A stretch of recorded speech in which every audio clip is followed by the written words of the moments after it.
자, 오늘 이제 이 수요일 날 이 시간에는 우리가 지난 시간까지 아가서를 마치고 이제 예언서로 우리가 진입을 하게 됐습니다. 그래서 우리 첫 번째 예언서로 이 성경에 수록되어 있는 이사야서의 말씀을 우리가 얼마 동안 같이 나누도록 하겠습니다. 이 수요일 날 시간을 통해서 우리 하나님의 말씀 성경을 지금 창세기로부터 쭉 관통해 나가고 있는데 성경의 숲과 나무보기 그러는 그 큰 주제를 가지고 성경을 어떻게 우리가 전체적으로 볼 것인가, 또 그 가운데 중요한 것들 하나하나 우리 다 살피지는 못하지만 그러나 이제 그 중요한 내용들을 이렇게 건너 우리가 살피며 나가는, 그래서 숲도 보고 나무도 본다, 그런 의미에서 성경의 숲과 나무 보기, 그렇게 해서 우리가 이사야서까지 이제 오게 됐습니다. 자, 우리가 성경을 우리가 읽고 그리고 대하는데, 우리가 보통 성경 이렇게 이야기하지만 성경은 사실 또 구약과 신약으로 이렇게 크게 나누어 볼 수 있지 않습니까? 그래서 구약이 있고 신약이 있다. 근데 구약도 사실 이렇게 구약, 신약 이러지만 여기에도 각각 39권, 27권의 각각의 책으로 이렇게 구성되어 있는 것을 우리가 알고 있습니다. 이제 구약도 여기도 이제 들어가 보게 되면 이 구약을 구성하는 그런 분류의 방법이 여러 가지가 있지만, 우리가 흔히 성경에서 이야기하는 대로 말한다면 율법 그리고 예언입니다. 율법과 예언서, 예언자의 글, 이게 이제 구약에 대별되어지는 건데, 또 이제 우리가 성경을 공부하면서 그럴 때는 물론 이 둘 속에다 포함할 수도 있지만 이 39권 속에 율법이다, 예언이다 라고 보기에는 그런 글들을, 또 우리가 성문서 그 외의 글들을 거룩한 글들, 이렇게 이제 우리가 흔히 세 개로 나누기도 합니다. 물론 이거를 또 달리도 이야기하기도 하지만, 신약은 어떤가요? 신약도 우리가 가서 보게 되면 4개의 복음서를 우리가 생각을 합니다. 복음서들이 있고, 또 역사서라고 말할 수 있는 신약에서는 이제 사도행전이 있지 않습니까? 그리고는 많은 글들이 서신입니다. 편지로 되어 있는 서신들. 그리고는 아주 좀 더 독특한 그런 책이 있는데, 우리는 그것을 묵시서 또는 묵시문학이다, 그렇게 이야기하는, 우리가 이야기하는 계시록이 여기 자리를 잡습니다. 그래서 성경은 이렇게 이제 우리가 이야기를 하고, 율법을 모세의 오경이라 이렇게 말하고, 예언서도 대예언서가 있고 소예언서가 있는데, 이 대예언서를 이제 또 뭐를 대예언서로 보느냐는 조금씩 다를 수 있지만, 우리가 오늘 우리가 보려고 하는 이사야서, 이제 66권 가운데서 우리가 이사야서를 대하게 되는데, 이 이사야서는 대예언서 가운데 들어가는 그런 책이라고 볼 수가 있고, 요 소예언서는 12개의 작은 예언서들로 우리가 흔히 이야기하죠. 아모스로부터 시작을 해서 말라기에 이르는 12권의 책. 자, 그 중에 이제 이 예언서 가운데도 큰 분량의 책들로 되어 있는 대예언서 가운데서 우리가 제일 처음에 등장하는 것이 이사야서입니다. 우리가 오늘 보고 있는 이사야서. 그런데 우리가 이사야서를 우리가 오늘 이제 성경을 봐야 되겠지만 이사야서를 말할 때에 예언서에 우리가 첫 번째 책이기 때문에 예언이라고 하는 것에 대한 것을 우리들이 조금은 이해를 하고 가야 되겠습니다.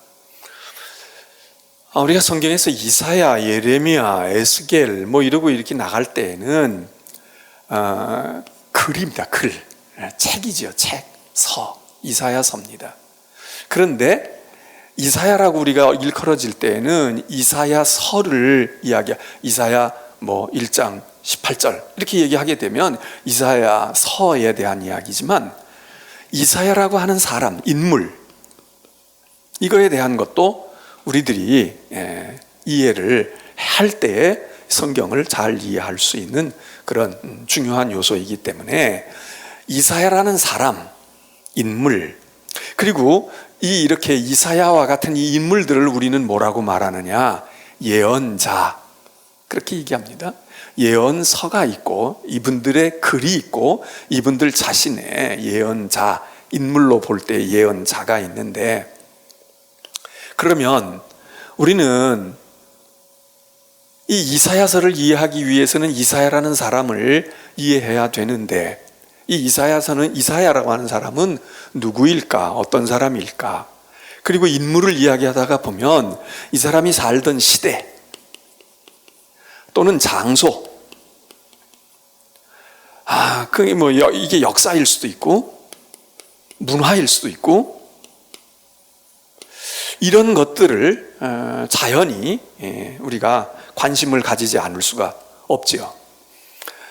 그래서 이사야는 예언자, 그리고 그가 남겨놓은 글을 우리는 그의 말, 그의 글을 이사야서 이렇게 해서 우리가 대하게 되는데,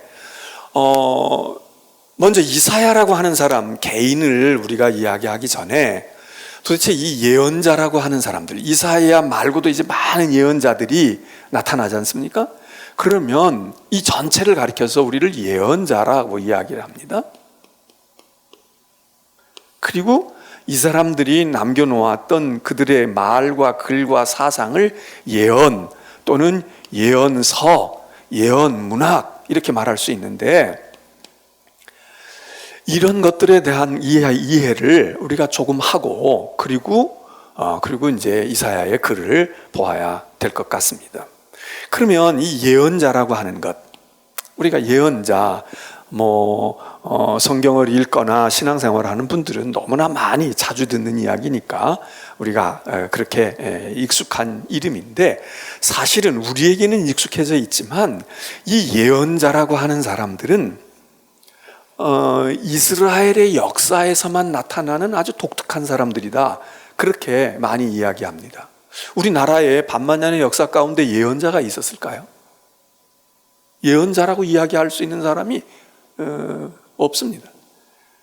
그래서 이 예언자들은 이스라엘의 역사에 나타나는 아주 독특한 지도자들입니다. 독특한 인물들입니다. 하나님이 쓰셨던, 사용했던 독특한 사람들이죠. 하나님의 사람들로 쓴 사람들은 여러 종류의 사람이 있습니다. 아브라함부터 시작되어지는 그런 믿음의 위대한 족장들, 가문의 어른들, 그런 사람들도 있고, 또 왕들도 중요하게 쓰임을 받았고, 그리고 제사장의 그룹들도 있는데, 그런데 예언자는 그들과 확연히 구분이 됐다. 왕들은 다른 나라도 있죠. 종교적인 의례를 집전하면서 종교 전문가로서 있었던 제사장 같은 그룹들을 다른 나라에도 다 있죠. 그런데 예언자라고 하는 이 독특한 분야의 사람들, 이게 성경의 역사 속에서 이스라엘 히브리에서만 나타나는 것으로 우리는 그렇게 이해를 하게 됩니다. 그러면 이 예언자라고 하는 사람들이 이런 독특하고 특별한 이스라엘의 역사에서 나타나는 이 사람들이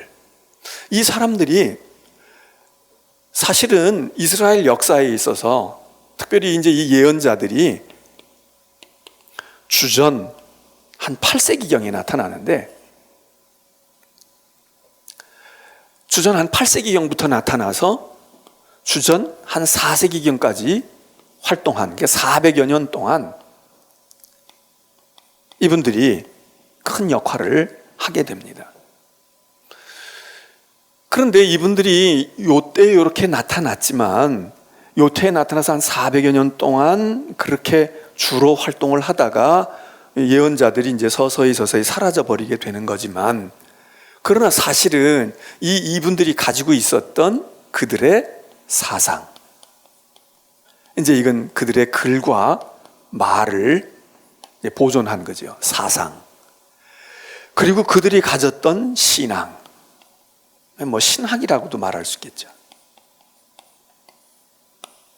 이게 말이죠, 이 예언자들의 사상, 예언자들의 운동, 예언자들의 활동, 예언자들의 그 신앙, 이거는 이스라엘의 역사에 두고두고 영향을 미칩니다. 그래서 이 예언자들이 사실 이 성경을 예언서에만 예언자들의 사상과 뜻이 담겨져 있지 않고 성문서 속에서도 이것들이 담겨져 있고, 그리고 이 예언자들의 이 사상이 성경을 형성해 나가는데 아주 중요한 영향을 미치는 아주 큰 절대적인 영향력을 차지하는 그런 사람들로 우리가 이해를 하게 됩니다. 이 사람들은 거의 말이죠, 이 예언자들은 소명을 받아요. 하나님으로부터의 부르심을 받습니다. 물론 모세도 부르심을 받지요. 아브라함도 부르심을 받지요. 그렇지만 이 예언자들은 다 소명을 받는 사람입니다. 하나님으로부터의 그 부르심을 입었다는 확신을 가지고, 그리고 이분들은 고도의 윤리성을 가집니다. 윤리적이고 도덕적인 사람들입니다. 뭐 글을 잘 쓰거나 말을 잘해서 달변이거나 이런 것만이 아니라 이들이 가지고 있는 아주 그 장점 중에 하나는 윤리적인 윤리성, 강한 윤리성을 가졌다. 그리고는 그들에게 있어서는 이 소명에서부터 비롯되기도 하지만 끊임없이 하나님과 교감하고 교류하면서 가지고 있는 열정적인 신앙. 여호와의 말씀이 내게 임하여 이르시되, 하나님께서 나에게 말씀하시기를, 여호와의 말씀이 내게 왔다. 이렇게 하나님의 임재를 경험하고 하나님과 교통하면서, 그래서 굉장히 영적인 그런 신앙을 가지고 있는 아주 뜨거운 그런 특징을 저들이 가지고 있습니다. 그러면서도 이 예언자들에게 있어서 이제 사람이 이렇게 영적으로 되어지거나 이러다가 보면, 그러면 치우치기가 쉽잖아요. 뭐 은혜를 사모하고 성령 받고 이러다 보면 아무래도 현실 감각이 떨어지거나 현실에 대해서 무감각하거나 무관심하거나 현실을 도피하려고 하거나 이런 경향이 자꾸 생기게 된단 말이죠. 그런데 여기 이 예언자들은 그렇지 않았어요. 굉장히 현실적이에요. 오늘날은 영적이다 그러면 뭔가가 신비주의에 빠지는 것 같고, 그리고 현실을 도피하고 이러는 대로 자꾸 흘러가기가 쉽단 말이죠. 자기네들끼리 지금 뭐 신천지도 문제되는 것 중에 하나는 뭐 우리에게도 끊임없이 다가와서 회유하려고 그런 것도 있지만, 자기들끼리 얼마나 결속력이 강하고 사회로부터 이렇게 자꾸 이렇게 분리되어지고, 이번에 무슨 한마음 아파트인가 거기도 그렇게 많은 사람들이 신천지의 그 교인들이 입주하고 있었는데 자기네들끼리는 그렇게 가까이 지내서 결국 이렇게 지금 감염이 다 돼가지고 많은 사람이 확진자가 됐지만, 그 아파트에 같이 있었던 이번에 코호트로 같이 격리돼가지고 했던 주민들은 그런 사람이 있었는지도 모르고, 그럴 정도로 어떻게 보면 또 남들과는 굉장히 도피되어져 있는, 떨어져 있는, 괴리되어 있는 그런 형태가 되기 쉬운데, 이 예언자들은 굉장히 현실적인 현세에 대한 생각을 많이 해서, 그래서 역사와 현실에 대한 통찰력이 뛰어난 사람들, 날카로운 통찰력을 가지고 있어요. 세상에 뭐가 어떻게 돌아가는지 다 알고 있어요. 왕궁 안에서, 청와대 안에서, 백악관 안에서 무슨 일들이, 크레물린 궁 안에서 무슨 일들이 일어나고 있는지, 아예 우리는 그냥 하나님만 바라다보고 그냥 하나님이 다 알아서 하실 거야, 그냥 우리는 기도만 하자고, 열심히 기도만 하고 우리는 하나님께로 그저 여기 이렇게 하는 사람들이 아닌데, 거기서 무슨 일이 일어나는지 보통 사람이 알지 못하는 것도, 물론 그것은 많은 경우에 하나님께서 이들에게 그런 은혜를 베푸시고 통찰력과 영감과 능력을 주셔서 그러지만, 현실적으로도 관심을 늘 가지는 거죠. 지금 어떻게 돌아가고 있는 거야? 이 정부가 어떻게 하고 있을까? 이 집단이 어떻게 하고 있을까? 이 나라가 지금 어느 방향으로 가고 있을까? 현실적이고 역사적인 통찰력을, 아주 날카로운 통찰력을 가지고 있었다. 그런데다가 이분들은 그러니까 영적인 것 같고 열정적이고, 그런데 현실적이고 현세에 있는 모든 것들을, 그래서 현실에 대한 감각이 남다른, 그래서 이 예언자들이 이제 말을 하게 되는데, 우리는 그걸 예언이라고 말하잖아요. 예언자들의 말을 예언이라고 말하는데, 이 예언이라는 게 어떤 신비하고 보통 사람은 알지 못하는 신비한 그 무엇을 얘기해 주기 때문에 예언이 아니라는 것을 우리가 늘 강조합니다. 이 예언은 미리 일어날 일, 무슨 신통해서 다른 사람은 모르는데 물가에 가지 마, 금년 안에는 뭐 사람을 조심해, 무슨 불이 어떻게 될 거야, 이런 식의 어떤 그 샤머니즘이나 신비주의에 빠져 있는 그런 예언이 아니라, 미리 일어날 일을 예언하는 예언이 아니라, 이 예언은 사실은 대언이라 이거죠. 대언. 무엇을 대하는, 누구의 말을 대신하는 거예요. 그 누구의 말을 대신하느냐? 하나님의 말씀을 대신하는.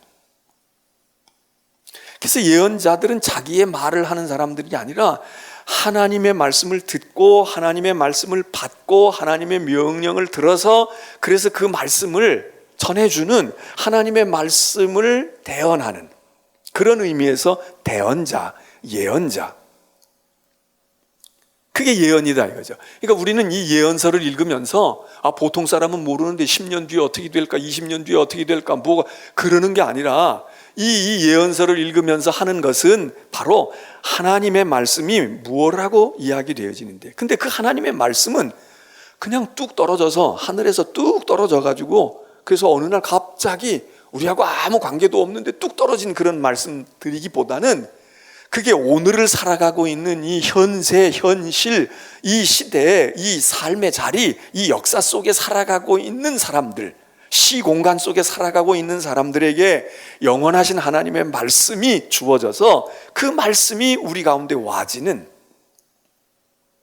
자, 이 예언이 말이죠, 이런 의미의 예언이라고 하면, 우리가 예수님께서 이 세상에 오신 것, 하나님의 아들이 이 세상에 오신 것도 이런 관점에서 이야기하고 있어요. 뭐라고 말해요? 말씀이 육신이 되었다는 거예요. 무슨 말씀이에요? 하나님의 말씀이지. 하나님의 말씀이기도 하지만 하나님 자체야. 하나님 자신이 말씀이 육신이 돼요. 우리 가운데 거하심에, 우리 가운데 오셔서 우리 가운데 거하심에, 이게 누구냐? 이게 예수 그리스도다 이거죠. 그러니까 예수님이 예언자이신 거죠. 말씀이 육신이 되어 우리 가운데 오셔서 친히 하나님이 말씀하고, 전에는 하나님이 모세를 통하여, 예언자들을 통하여, 하나님의 종들을 통하여 이렇게 말씀하셨는데, 이 때에는 때가 차니까 하나님께서, 하나님 스스로가 인간이 되어 오셔서 말씀이 육신이 되어 오셔서 하나님의 말씀을 말씀한다. 예언이 이루어진 거죠. 그래서 여기 이 예언은 바로 우리가 이사야서로부터 읽어가는 예언은, 어떤 특별한 사람이 신통한 능력이 있어가지고 무엇을 받아가지고, 그래서 남이 모르는 걸, 어디 가서 뭘 하면 사업하면 돈을 벌 거다, 어디 가서 바다에 가서 시추를 하면 석유가 나올 거고 기름이 나올 거다, 그런 의미의 그런 예언이 아니라, 진짜 하나님의 말씀이 들려지지도 아니하고 볼 줄도 모르고 들어도 깨닫지 못하는 사람들에게 말씀을 들려주는 그런 예언자. 이게 이제 예언자들이 가지고 있는 아주 그 독특한 특징적인 것이기 때문에, 그래서 이제 이 사람들은 사실은 뭐 사람의 눈치를 별로 보지를 않죠. 그래서 권력을 가지고 있는 왕들이나 권력자들과 대립도 하게 되어지고, 그들에게 누구도 여러분 오늘같이 민주화되었다 어쨌다 얘기해도 우리가 함부로 말하기 쉽지 않잖아요. 힘있고 권력 있는 사람들 우리가 얘기하는 거 말하기 쉽지 않습니다. 아무리 지금 민주화 어쩌고 얘기해도. 그런데 이 옛날, 이게 지금 2700년 2800년 이때에 절대 군주의 시대에, 왕의 시대에 왕에게 누가 이야기를 하겠어요? 틀렸다, 그렇게 하면 안 된다, 당신 회개해야 된다, 하나님 앞에 꿇어야 된다, 누가 그렇게 얘기하겠습니까? 지금도 사실 뭐 왕, 대통령까지 갈 거 없지만 어떤 조그마한 권세가 있고 조그마한 위치에 있는 사람에게 그렇게 직언하고 그러기가 우리가 쉽지가 않잖아요. 근데 이 예언자들이 이렇게 행했다. 이게 굉장히 아주 그 이스라엘 역사에만 나타나는 독특한 건데, 그러면 이 사람들이 의지가 강하고 아주 뭐 독특하고 겁이 없고 담대하고 그래서 그런 게 아니라, 하나님께서 이 사람들에게 그런 부르심을 주고 사명을 주고, 그렇게 너희는 그렇게 해야 된다, 그리고 하나님이 내가 내 대신 이렇게 쓰시는 이런 사람들, 이런 생각을 가지고 있는. 그래서 이 예언 사상은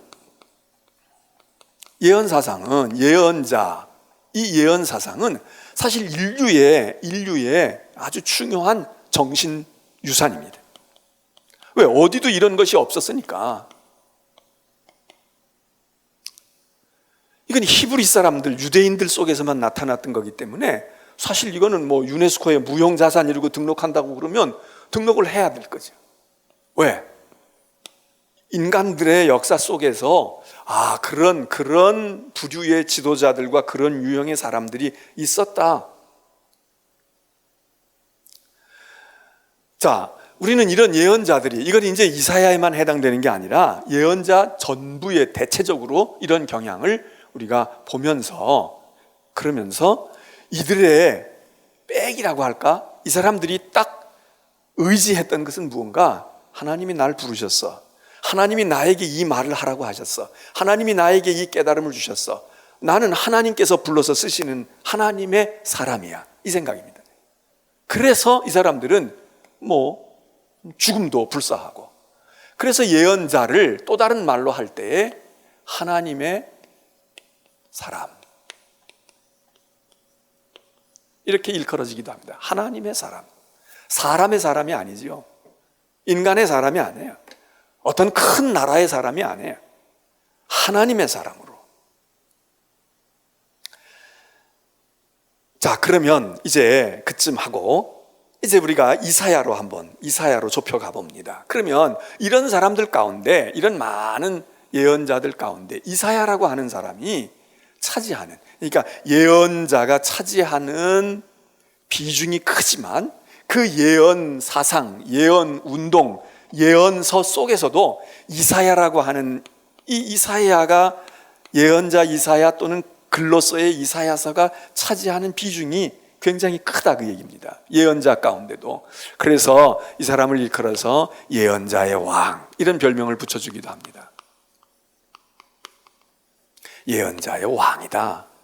그러니까 예언자들 가운데도 아주 딱 이렇게 뛰어난 출중한 그 무엇이 있는데, 우선 이 이사야라고 하는 이 글이, 이 책이 분량이 크잖아요. 분량이 크다고. 물론 예레미야도 크지만 이 분량이 커요.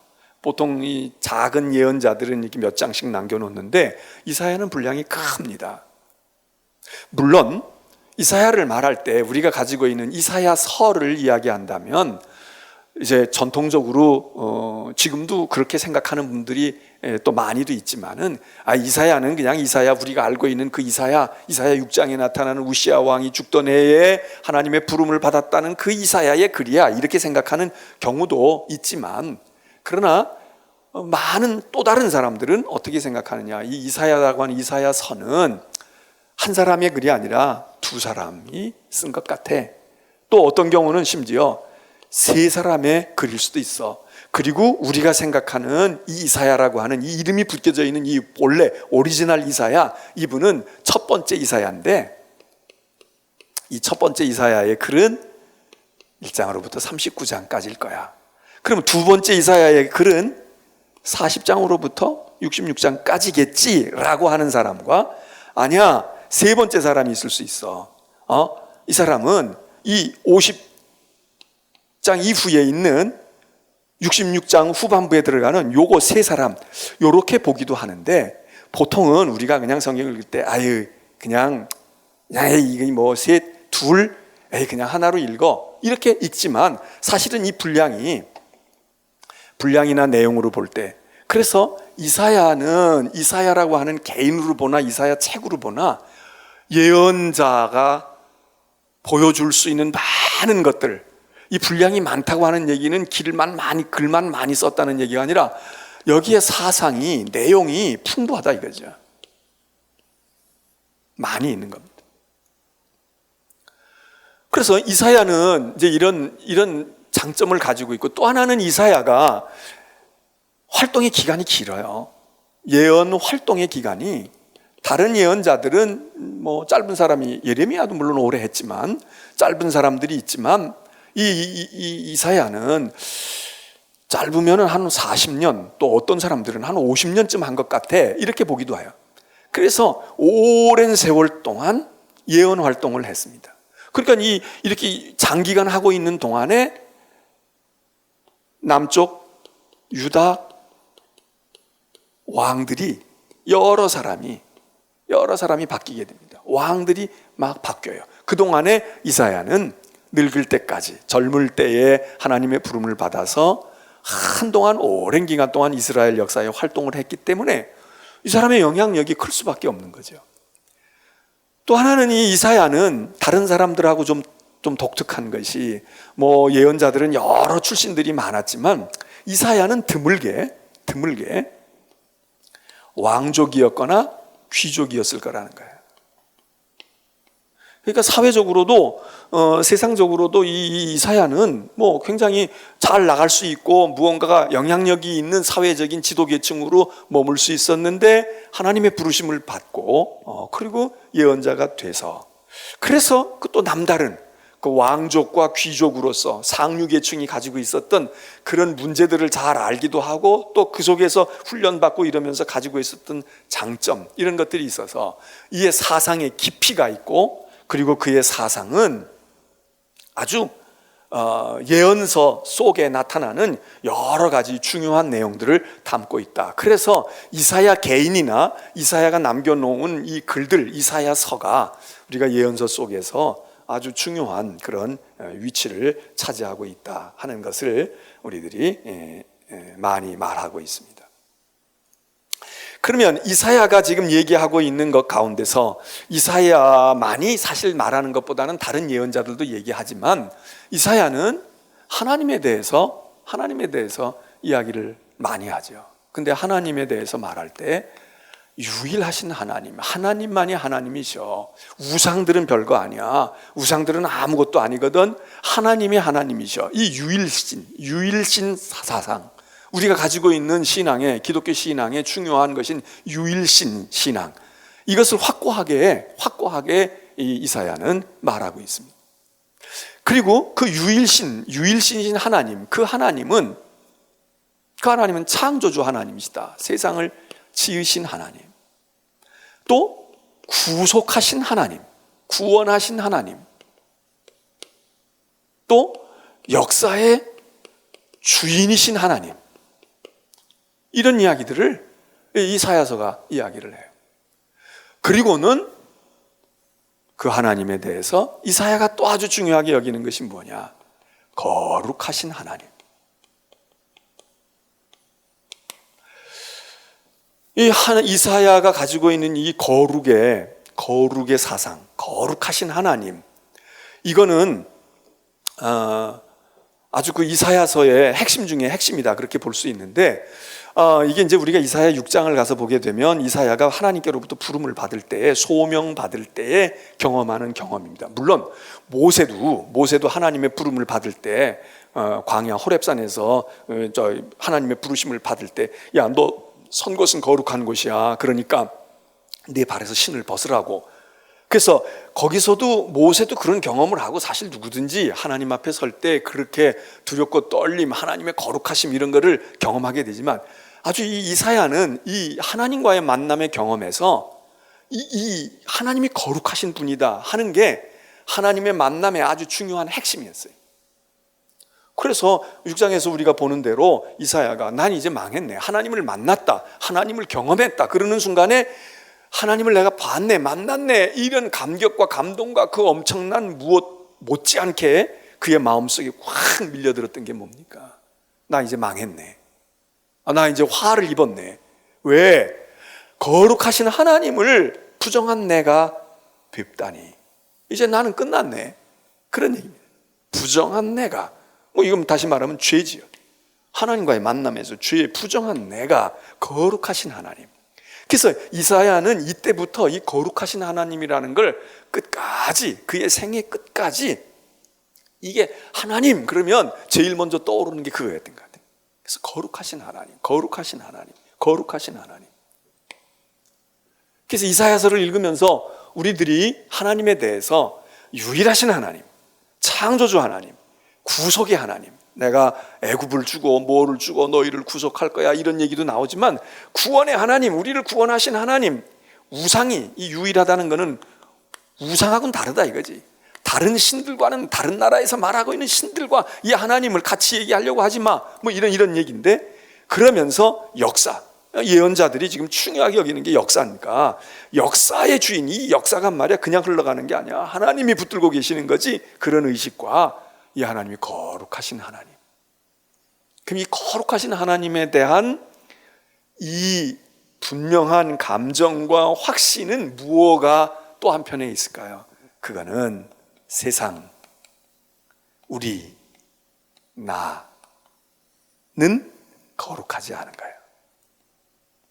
죄와 악에 붙들려 있다, 그 생각이 있는 거죠.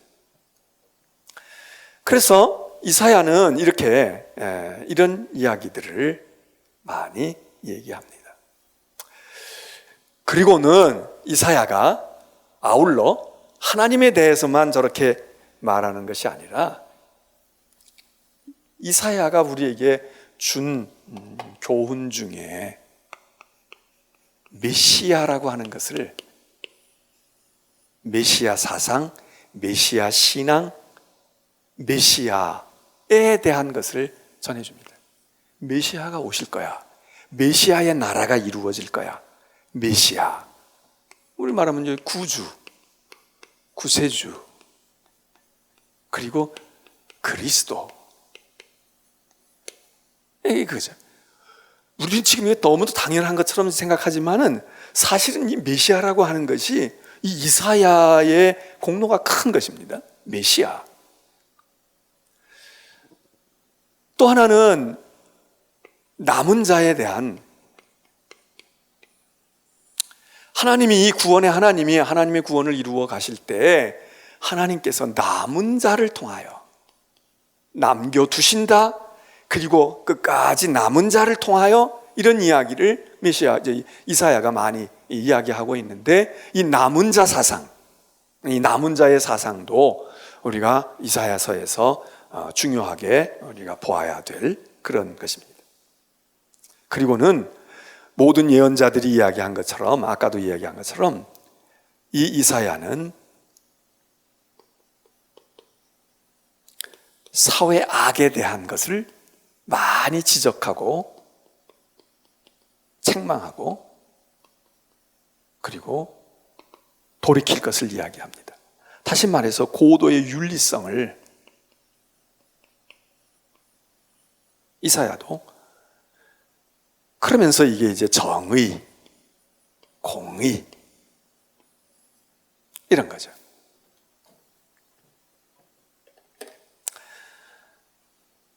다음에 한 가지만 더 이야기하면, 이사야가 이렇게 이야기하면서 이사야가 중요하게 여기는 것 중에 하나는 뭔가 하면, 이제 우리가 앞으로 이제 이사야 읽어 나가면서 이야기하겠지만, 그 당시 이스라엘, 이제 이사야는 남쪽 유다에서 예언 활동을 했던 분이잖아요. 예루살렘을 중심으로.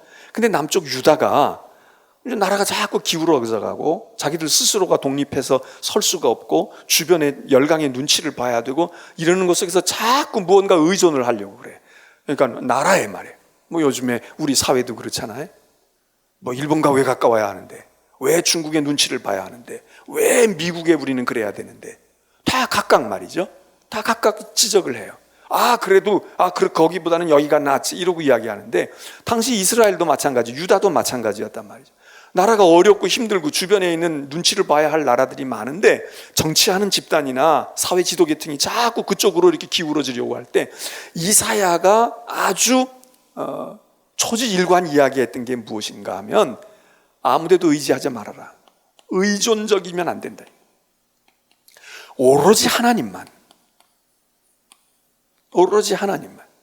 의존하지 말아라. 근데 우리가 이제 예레미야를 가서 보게 되면, 예레미야도 물론 이런 겁니다. 그런데 예레미야는 역사적으로 이사야보다 좀 후대에 더 이제 나라가 더 이제 점점 정말 이제 침몰 직전에 있는 그 상황이니까, 이 이사야 때보다는 조금 더 다르다고 볼 수 있지만, 이사야는 절대로 좌우로 치우치지 말고, 너희가 딱 그냥 오로지 하나님만 의지해. 그냥 하나님이 하실 거야. 하나님이 하실 거라고 그렇게 이야기하는데, 예레미야는 그렇게 이야기하면서도 예레미야는 아니야. 너희가 말이야 애굽으로 향하면 안 돼. 너희는 바벨론을 향해야 돼. 이렇게 예레미야는 그 당시 역사 속에서 냉철한 인식과 통찰력과 확인 속에서 상황이 다르니까 그러긴 하지만, 이사야는 의존하지 말라. 너희도 아수르를 의존하지 말아라. 북쪽에 강한 나라 의존하지 마라. 요즘 우리 같으면 중국 눈치 볼 거 없어. 미국 눈치 볼 거 없다고. 일본 눈치 볼 거 없어. 이렇게 그러는 거예요. 근데 지금 얘기하잖아요, 우리도. 시기가 말이야, 뭐 어쩌고 저쩌고. 그러니까 뭐를 닫아야 되느냐, 열어야 되느냐. 열어봐도 소용이 없어. 이런 얘기 한단 말이죠. 여기도 마찬가지인 거예요. 지금 올 수가 없어. 이제는 그래도 뭘 어떻게 해야지. 그럴 때 이사야는 거의 아니야, 그렇게 하지 마. 그런 얘기가 이제 이사야 내용 속에서 나타나게 됩니다. 자, 이런 것들을 우리가 예언서와 그리고 이사야서를 보면서 이제 이사야 1장을 우리가 봅니다. 여러분, 성경을 자막이 지금 뜨지가 않기 때문에, 자, 이사야 1장을 여러분 한번 보세요. 그래서 이사야 1장을 보시면, 자, 1절로부터 이제부터는 제가 본문을 읽어가면서, 자, 저런 것들을 생각하고 이제 본문을 남은 시간에 좀 본문을 살펴봅니다. 자, 1장 1절에는요 이 예언자가 활동했던 시기를 말하고 있어요. 유다 왕 우시야와 요담과 아하스와 히스기야 시대에 아모스의 아들 이사야가 유다와 예루살렘에 관하여 본 계시라. 이 책의 성격이 계시라는 거예요. 어디? 유다와 예루살렘에 대하여 본 계시다. 그리고 이 이사야가 지금 활동하고 있는 시절은 요담 왕, 아하스 왕, 히스기야 시대, 그리고 우시야 왕, 이렇게 일컬어 주고 있는데, 이게 유다, 남쪽 유다입니다.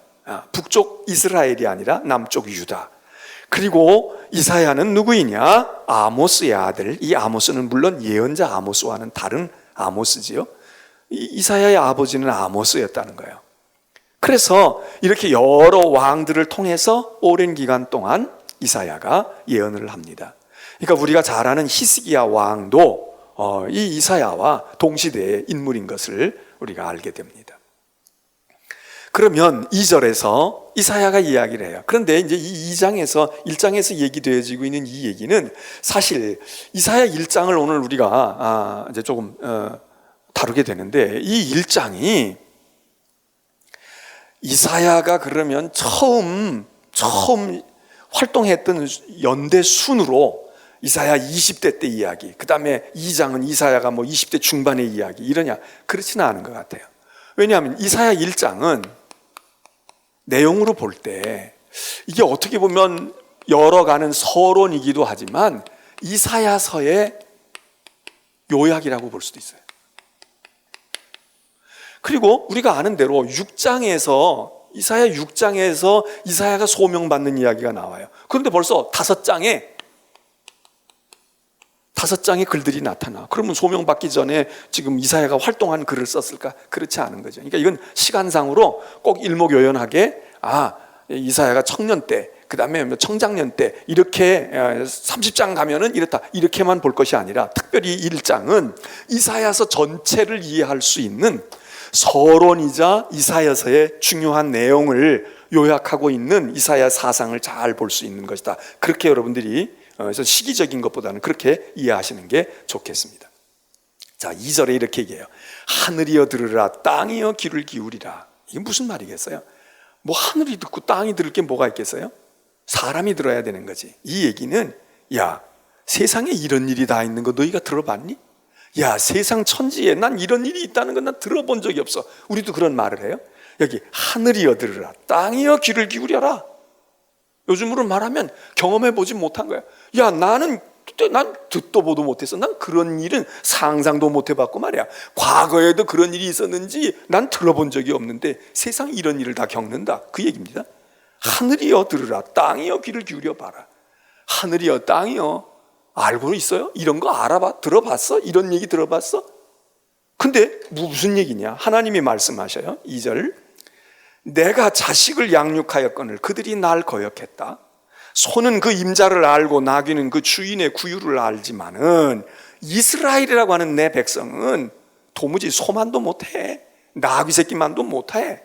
날 몰라, 주인을 몰라. 내가 내 자식을 양육했는데 그들이 나를 거역해. 부모인 줄도 모르고 부모에 대해서 거역하고. 야, 마소 새끼도 그러지는 않는다. 소나 나귀도 그러지 않는다. 그런데 소만도 못하고 나귀만도 못한 게 그게 내 백성이라는 거야. 내가 그것들을 길렀어. 내가 그걸 그랬다고. 내 백성은 깨닫지 못하는도다. 너희들 이런 얘기 들어봤냐? 경험해봤냐? 하늘이여 땅이여, 한 번 좀 얘기해봐라. 어디 세상에 천지구석에 이런 일이 어디 있느냐? 이런 얘기입니다. 그래서 4절에 얘기해요. 슬프다. 하나님이 슬프신 거지. 지금 이 이사야가 말하지만 슬프다. 무엇 때문에?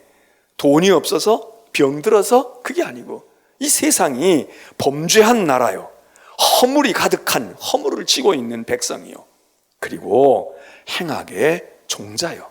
아주 DNA가 요즘에 DNA 소리 하잖아요. 우리는 아예 우리는 그런 걸 몰라요. 우리는 죄를 몰라요. 그렇게 얘기하는 사람들이 있던데 여기는 거꾸로 얘기해요. 너희는 DNA가 아예 행악의 종자다 이거예요. 너희는 DNA 자체가 죄를 짓게 돼 있는 놈들이야.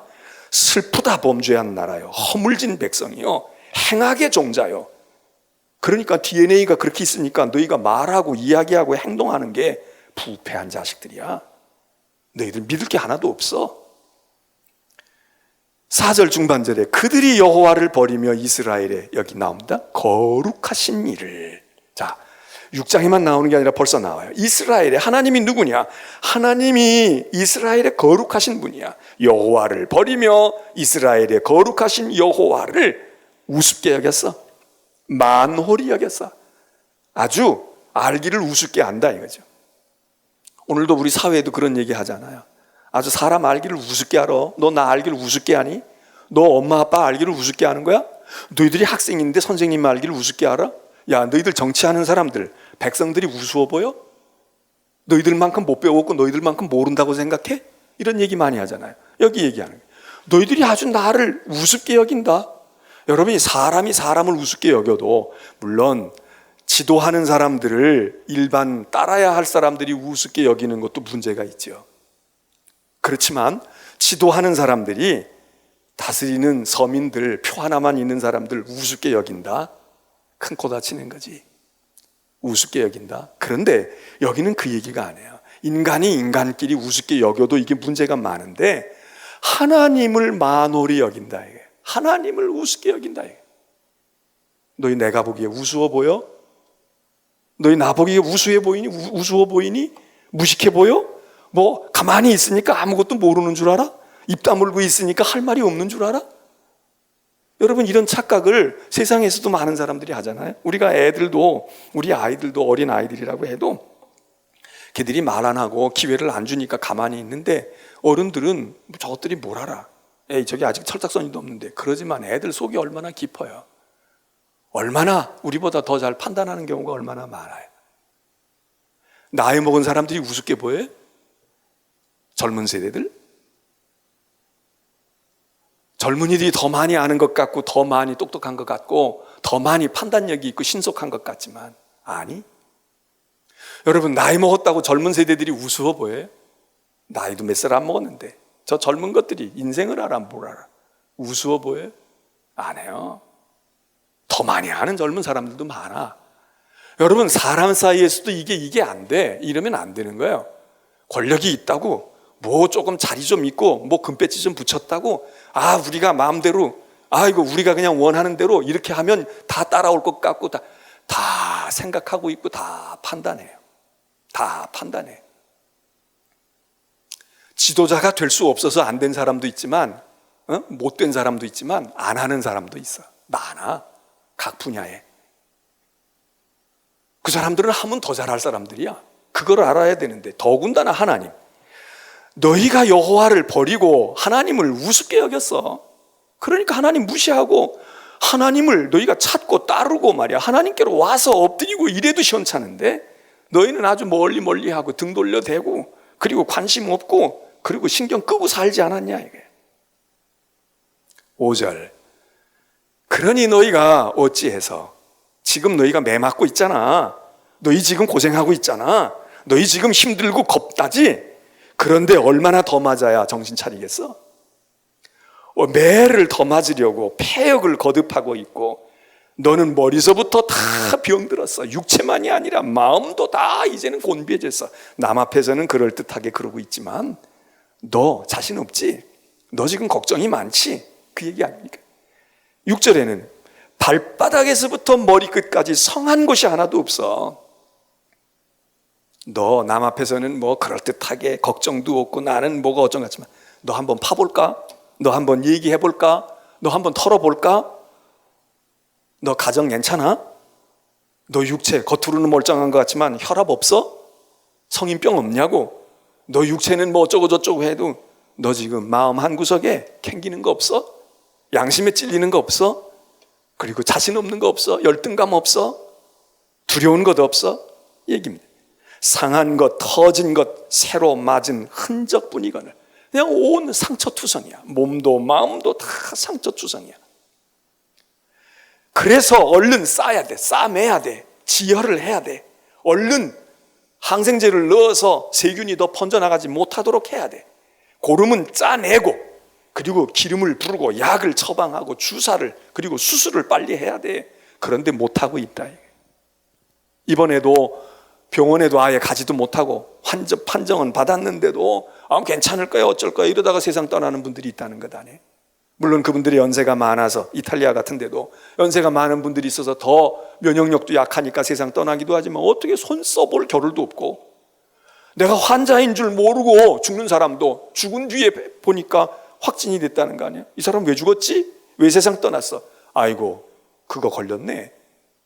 또 알고 있어도 어떻게 할 수가 없어. 병실이 없다, 뭐 안 된다, 못한다, 제도가 없다. 그러니까 여기 보니까 그렇게 치료받고 해야 되는데 받지 못하는구나.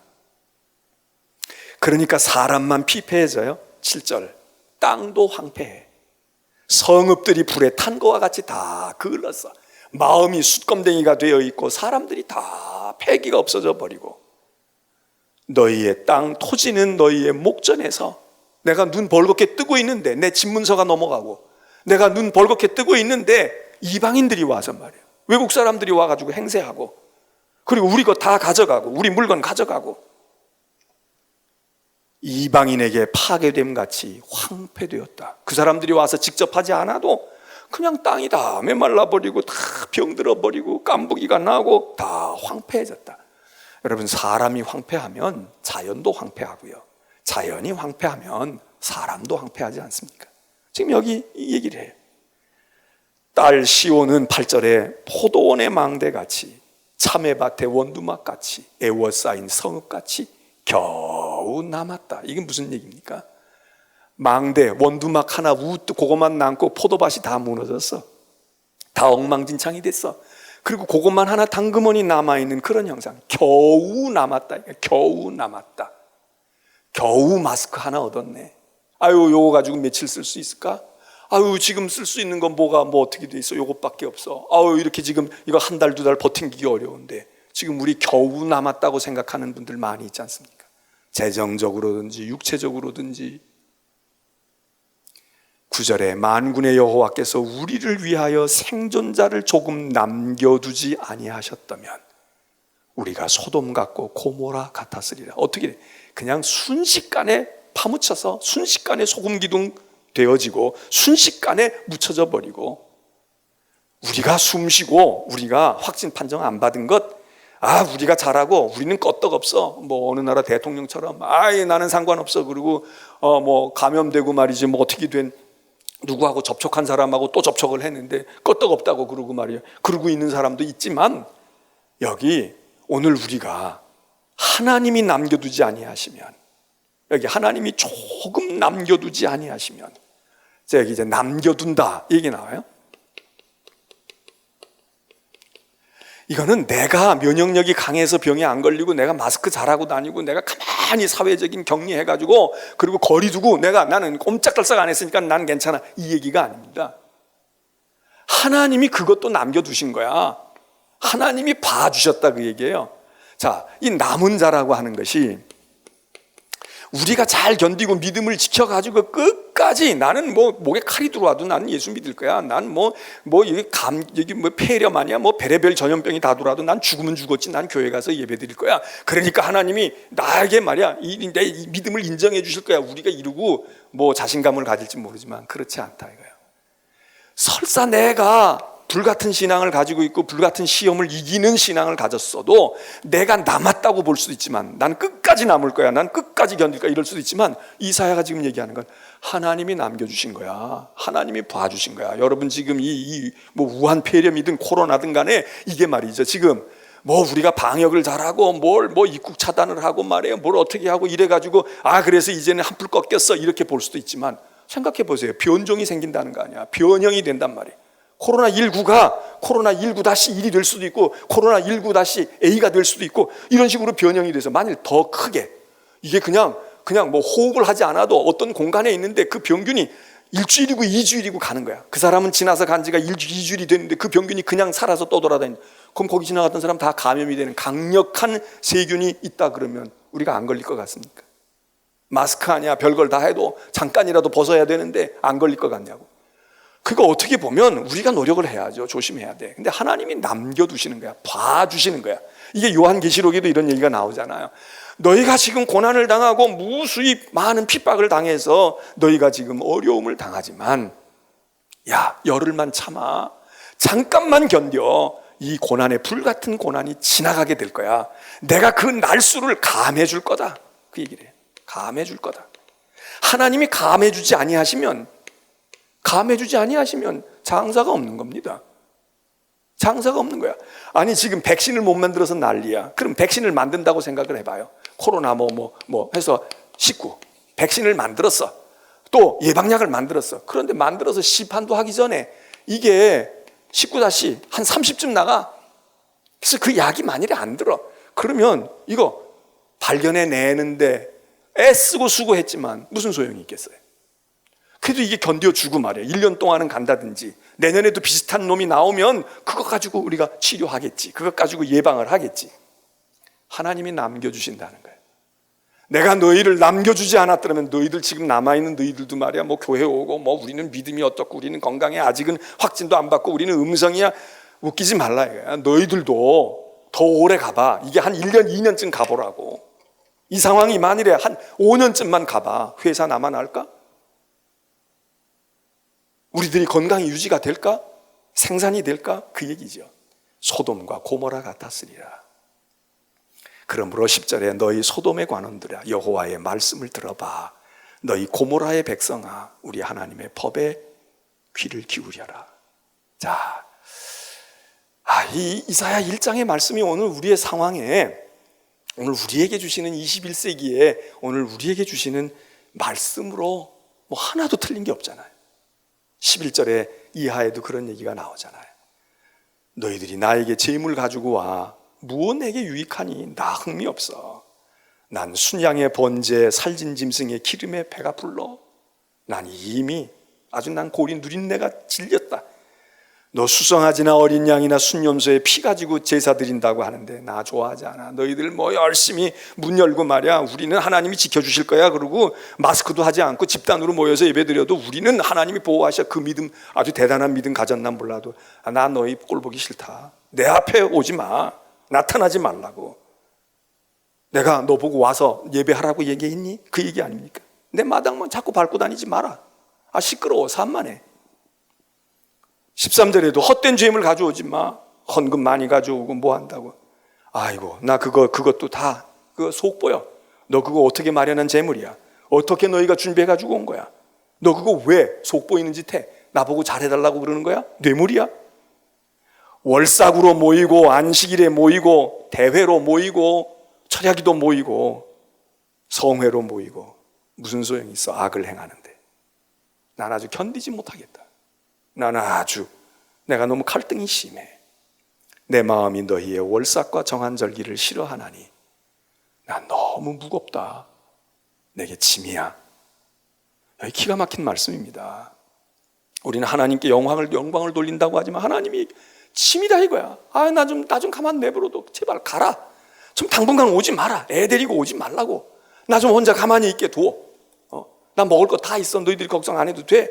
내 염려한다고 그럴 거 말라고. 우리 부모들 가운데도 그러잖아요. 너희가 손을 펼 때에 내가 내 눈을 너희에게서 가리워 버릴 거다. 내가 눈 감아 버릴 거야. 너희가 많이 기도하고 합심해서 떠들고 방언으로 기도하고 난리 쳐도 나 귀 막아 버릴 거다. 너희의 손이나 잘 봐. 불의의 피가 가득했는데. 씻고 나와. 냄새나. 죄와 악이 많아. 너희 스스로 좀 깨끗하게 좀 입 좀 다물고 가만히 생각 좀 해봐. 너희가 어떻게 살아왔는지, 무엇을 하고 있는지, 내 마음속에 무엇이 지금 치밀고 있는지. 내 눈앞에서 조차 너희가 악한 행실을 버리지 않고 행악을 그치지 않으면 내가 견딜 수 없거든. 그러니 너희가 선행을 배워라. 정의를 구해. 학대받는 사람 좀 도와줘. 고아, 그들의 탄원을, 과부를 위해서 너희가 무언가 좀 편히 돼줘. 18절 유명한 말씀입니다. 오라. 하나님 말씀하세요. 이렇게 막 코너에 몰아붙이시고 이제 좀 와봐. 내 마음 알겠어? 우리 서로 한번 얘기해 볼까? 속마음 좀 털어놔 볼까? 너희 죄가 주홍 같아도.